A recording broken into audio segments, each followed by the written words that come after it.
కేటీఆర్ పై Mynampally fire అయ్యారు. కేటీఆర్ ఇష్టానుసారంగా మాట్లాడితే కుదరదని అన్నారు. లక్షలాది కోట్లు దాచుకున్న చరిత్ర బీఆర్ఎస్ అని మైనంపల్లి మండిపడ్డారు.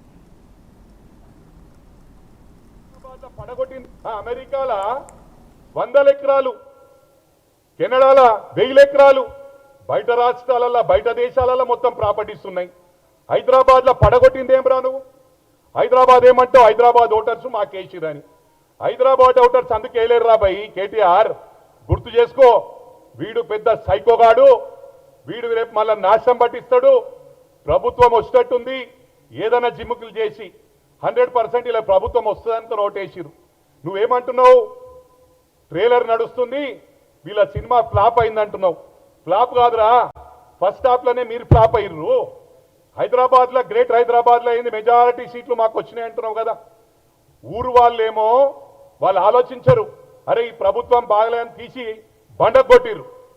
గ్రేట్ హైదరాబాద్ అంటే ఇది మినీ ఇండియా, అన్ని రాష్ట్రాలకెళ్ళి నివసిస్తున్నారు కాబట్టి వాళ్ళు భయప్రాంతులైనరు.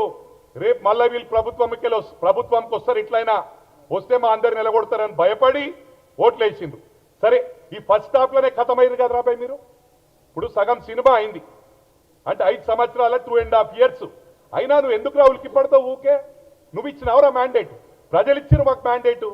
అమెరికాల 100 ఎకరాలు, కెనడాల 1000 ఎకరాలు, బయట రాష్ట్రాలలో బయట దేశాలలో మొత్తం ప్రాపర్టీస్ ఉన్నాయి.